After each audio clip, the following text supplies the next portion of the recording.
In the desert, truth burns hotter than the sun, and justice flows deeper than hidden springs. When greed poisons the well of human kindness, only courage can restore the water. The dusty trail stretched endlessly beneath Marshal Edward Walker's weathered boots as he approached the mining town of Copperstone, Nevada. His horse's hooves kicked up small clouds of red dirt with each step.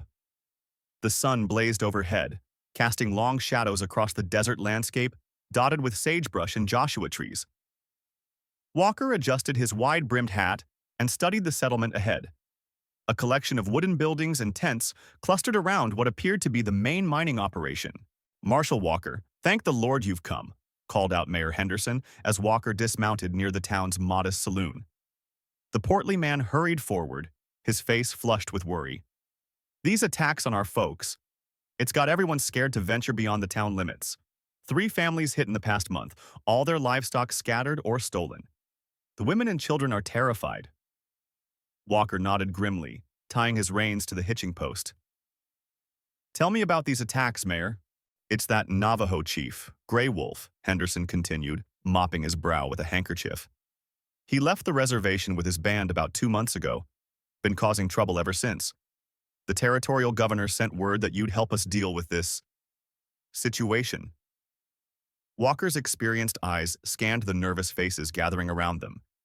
Something felt wrong about the whole story, but he kept his thoughts to himself. "I'll need to examine the attack sites first," he said quietly. As Walker surveyed the first attack site outside town, he knelt beside strange tracks in the hardened earth. These weren't the moccasin prints he'd expected from Navajo raiders. The boot prints were too uniform, too deliberate. He stood, brushing dust from his knees, when a young woman approached, leading a spotted mare. "Marshal Walker, I'm Emily Preston. My father runs the general store." Her intelligent green eyes held secrets. "There's something about these attacks you should know." Emily Preston glanced nervously around before speaking in hushed tones. "Marshal, I've learned some of the Navajo language from trading with them over the years. Chief Gray Wolf tried to arrange peace talks with our town council last month, but they refused to even listen." Walker's weathered face showed interest. "That's curious, Miss Preston. Most war chiefs don't seek negotiations unless they have something important to say." Emily nodded urgently. "There's more. Meet me at Red Canyon tonight after sunset. I can arrange something." The crimson walls of Red Canyon glowed in the dying light as Walker made his way to the designated meeting spot. His hand rested cautiously on his rifle, though he sensed no immediate danger. A figure emerged from behind the rocky outcropping. A tall Navajo man with silver streaks in his long black hair and intelligent dark eyes. "I am Gray Wolf," the chief said in careful English. "Emily Preston said you would listen to truth." Walker nodded respectfully. "I'm here to listen, Chief." Gray Wolf's voice carried the weight of deep concern. "My warriors did not attack your people, Marshal. Someone else brings violence to both our peoples, attacks our young men and leaves eagle feathers nearby to make it appear we are at war." The chief's weathered hands gestured toward the canyon walls. "3 of my braves have been found wounded, barely alive. Someone wants blood between red man and white man." Walker studied the chief's honest face. "You have my word. I'll investigate both sets of attacks." Hidden among the rocks above, Emily Preston watched the tense conversation unfold between the 2 men. Her heart raced as she realized the complexity of the situation. Someone was deliberately orchestrating conflict between the settlers and the Navajo. Gray Wolf extended his hand to Walker. "I will keep my warriors from seeking revenge, but my patience grows thin. Find the real enemy before more blood is shed." Walker shook the chief's hand firmly. "I give you my word, Chief. Justice will be served." The thunder of hooves announced the arrival of 5 rough-looking men into Copperstone the next morning. Their leader, a tall man with cold gray eyes and a carefully waxed mustache, dismounted with the confidence of someone accustomed to command. "Name's Reginald Black," he announced to the gathering crowd. "We're bounty hunters. Come for the reward on those renegade Navajo." His men spread out behind him, their hands never far from their weapons. Walker observed from the saloon porch, noting their military precision. Henry Preston, Emily's father, rushed forward with unusual enthusiasm. "Mr. Black, welcome to Copperstone. I've been expecting men like you." The storekeeper's round face beamed with satisfaction. I've arranged lodging for you and your men at the boarding house. Whatever supplies you need, my store can provide. Walker noticed the expensive cut of Preston's vest and the gold watch chain. Unusual prosperity for a frontier merchant. Mighty generous of you, Mr. Preston, Black replied with a thin smile. Later that afternoon, Walker studied Black's weapons as the bounty hunter cleaned his rifle outside the boarding house. The man carried a distinctive tomahawk with unusual markings, markings that matched wounds Walker had seen at the attack sites. That's an interesting piece, Walker commented casually. Black's gray eyes grew cold. Family heirloom. Been in my family for generations. The lie came too easily, and Walker filed away the information. Something about these men didn't sit right with his lawman instincts. Emily Preston discovered her father in his store office after closing time, hunched over a collection of property deeds and surveyor maps. "Father, what are all these papers?" she asked, studying the documents. Henry quickly shuffled them together, his face flushing red. "Just business matters, dear. Nothing for you to worry about." But Emily had seen enough. The deeds belonged to the families that had been attacked, and the prices listed were far below fair market value. Her stomach churned as terrible suspicions began to form. Walker spent the morning tracking Black's men through the scrub brush outside town. Their trail led to a secluded camp where he discovered abandoned Navajo artifacts, but these were crude imitations, poorly made to fool untrained eyes. Hidden behind a boulder, he watched as Black demonstrated tomahawk techniques to his men. "Remember, make the wounds look like savage work," Black instructed coldly. "The more brutal it appears, the more these settlers will pay for protection." Walker's jaw tightened as the pieces fell into place. That evening, Emily crept into her father's locked office using a spare key. By lamplight, she discovered a leather portfolio containing railroad survey maps and correspondence with territorial officials. The documents revealed her father's plan to build a spur line through the contested lands that would be worthless if occupied by hostile Navajo. A federal contract promised enormous profits for the railroad connection. Emily's hands trembled as she read her father's signature on agreements with Black's mercenaries. "You've seen too much, daughter." Henry Preston's voice made Emily spin around in terror.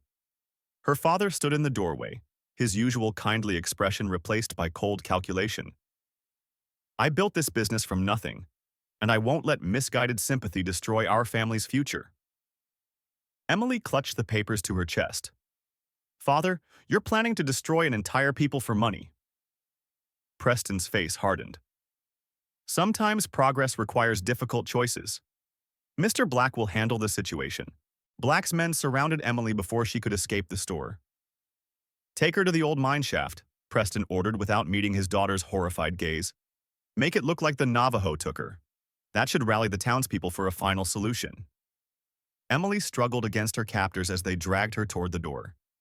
"Father, please," she cried. But Henry Preston had already turned away, unable to face what he'd become. The conspiracy was complete, and an innocent life hung in the balance. The abandoned silver mine shaft echoed with Emily's footsteps as Black's men forced her deeper into the tunnels. Rusty support beams creaked ominously overhead, and the air grew thick with dust and decay. "This should do nicely," Black muttered, examining the narrow passages. "When they find your body, it'll look like those savages dragged you here for their heathen rituals." Emily's heart pounded, but she forced herself to study every detail of the mine's layout, searching for any chance of escape. Left alone in the darkness, Emily worked frantically at the ropes binding her wrists. Years of helping her father with store inventory had strengthened her hands, and slowly the knots began to loosen. A distant sound made her freeze, footsteps approaching. But instead of Black's men, she heard the soft padding of moccasins. A young Navajo brave appeared at the tunnel entrance, his dark eyes wide with surprise. "You are the trader's daughter," he whispered in careful English. "I am Swifthawk. Chief Grey Wolf sent me to watch the town," Swifthawk explained as he cut Emily's bonds with a sharp hunting knife. "I saw the bad men bring you here." Emily rubbed her wrists gratefully. "You have to help me reach your chief. There's a terrible conspiracy. My father and those bounty hunters are planning to blame your people for attacks they committed themselves." Swifthawk's young face grew grave. Grey Wolf suspected this. Come, we must move quickly before they return.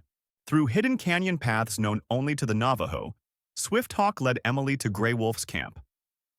The chief listened intently as Emily revealed the full scope of her father's railroad scheme and Black's murderous deception. Your courage honors you, young woman, Grey Wolf said solemnly. But now we face a great challenge. How to stop this evil without bringing more bloodshed to our peoples. Emily's voice strengthened with determination. Marshal Walker is a good man. If we work together, we can expose the truth before it's too late. Walker received Swift Hawk's message at dawn. A small piece of bark with symbols carved into it, left on his hotel room windowsill. The young brave waited in the shadows behind the livery stable, his eyes constantly scanning for danger. Miss Emily is safe with Grey Wolf, Swift Hawk whispered urgently, but the bad men search for her everywhere. Chief says you must come to secret meeting place at noon. Walker nodded grimly. Tell your chief I'll be there, and Swift Hawk, thank you for saving her life. The tension was thick as morning fog when Walker met Grey Wolf at their previous meeting spot in Red Canyon. Both men carried weapons but kept them lowered as a sign of respect. Your Emily Preston has great courage, Grey Wolf said, his weathered face serious. She risks much to bring truth to light. Walker adjusted his hat brim. She's not my Emily, Chief, but you're right about her courage. What do you propose we do about Black and Preston? The two men studied each other, natural enemies learning to trust. We attack Black's camp at dawn tomorrow, Grey Wolf explained, drawing a rough map in the red sand. My warriors will approach from the North Canyon while you enter from the South Trail. But we must be careful. Preston has hired more men from Pine Grove Settlement. Walker studied the crude map, noting the strategic positions.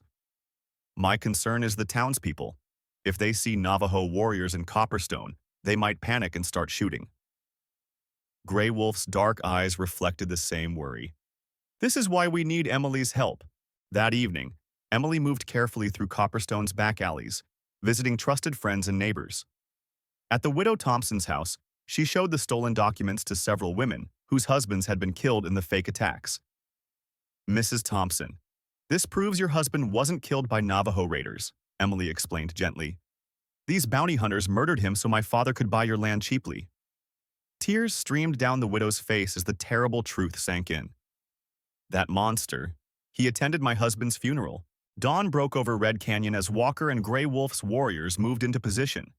The morning air carried the scent of sage and danger as they approached Black's hidden camp.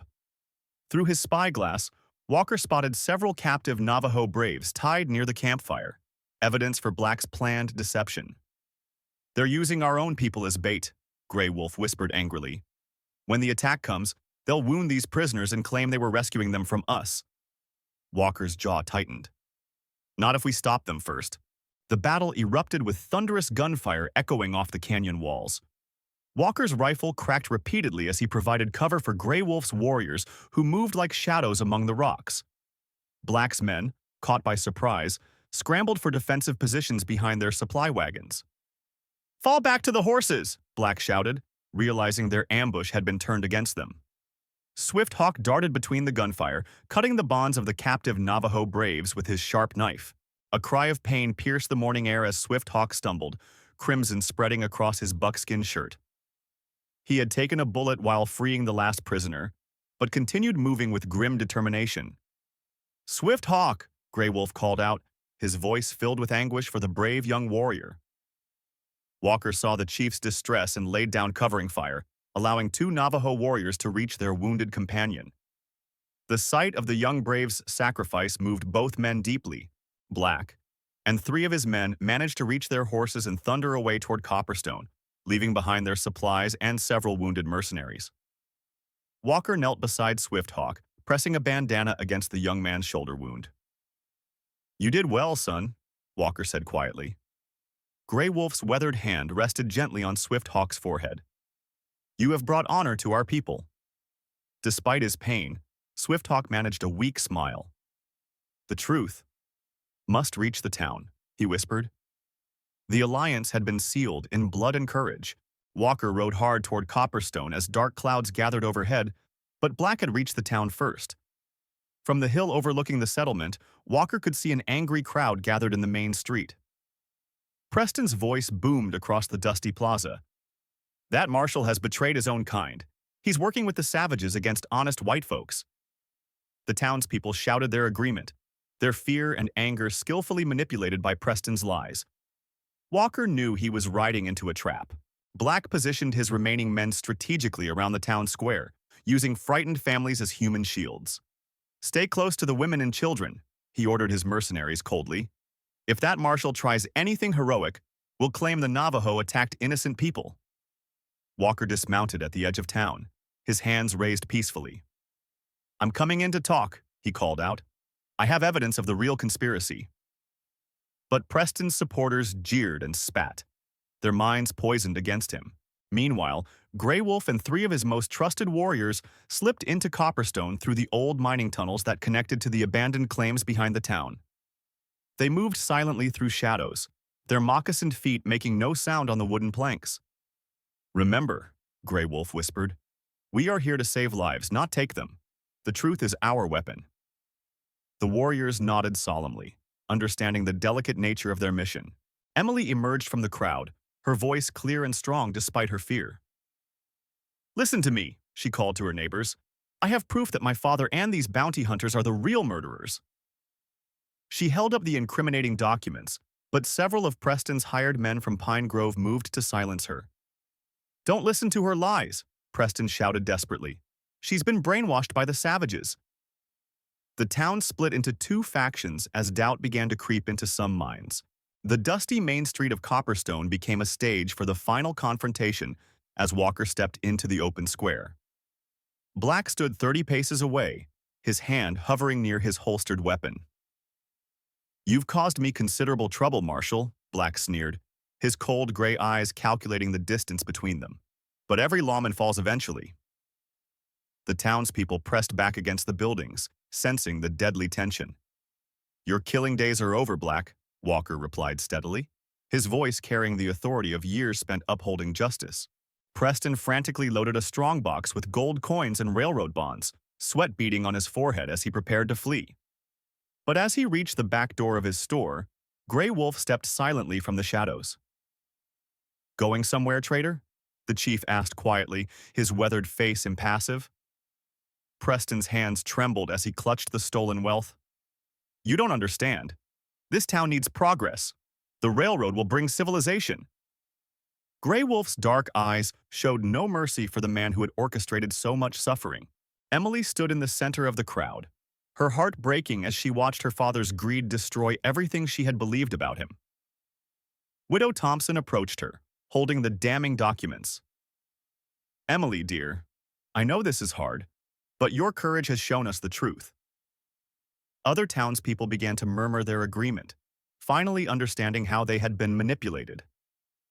"My father chose his path," Emily said with quiet dignity, tears streaming down her face. "I choose justice, even if it means losing my family." The confrontation between Walker and Black reached its climax as both men drew their weapons in a blur of motion. Black's shot went wide as Walker's bullet found its mark, sending the mercenary leader sprawling in the dust with a severe shoulder wound. "It's over, Black," Walker said, keeping his rifle trained on the fallen man. From across the square, Preston's voice cracked with defeat. "I surrender! I surrender!" The conspiracy that had threatened to destroy 2 peoples finally crumbled under the weight of truth and courage. 3 weeks after the confrontation, Walker and Grey Wolf sat together on the porch of the Copperstone courthouse, watching the sunset paint the desert in shades of gold and crimson. "The territorial judge was fair," Walker observed, referring to Preston's life sentence. 20 years in the territorial prison for conspiracy and fraud. Grey Wolf nodded thoughtfully. "Justice has been served, but healing takes longer than punishment." They had spent days negotiating new agreements between the town and the Navajo, establishing fair trading practices and mutual respect. Emily Preston stood before a small group of Navajo children, teaching them to read English words from a slate board under the shade of a large cottonwood tree. Swift Hawk, his arm still in a sling but recovering well, helped translate difficult concepts into their native language. "Teacher Emily," one little girl asked shyly, "will you teach us to write our names in both languages?" Emily smiled warmly, her heart full despite the painful loss of her father's love. Of course, dear one. Your heritage is precious in both worlds. The general store, now under new management appointed by the territorial court, bustled with activity as both white settlers and Navajo families conducted business together. Widow Thompson counted out fair payment to a Navajo woman for beautiful hand-woven blankets. "These are the finest I've ever seen," she said admiringly. The barriers of mistrust were slowly crumbling as people discovered their common humanity. Trade flourished when built on honesty rather than exploitation and fear. As Walker prepared to ride on to his next assignment, Swifthawk approached him with quiet dignity. The young warrior's courage during the crisis had earned respect from both communities, making him a natural bridge between the two cultures. "Marshal Walker," Swifthawk said formally, "you have shown that honor has no color. You will always be welcome in our camp." Walker shook the young man's hand firmly. "And you've shown that true bravery means standing up for what's right, no matter the cost. Copperstone is lucky to have you watching over it."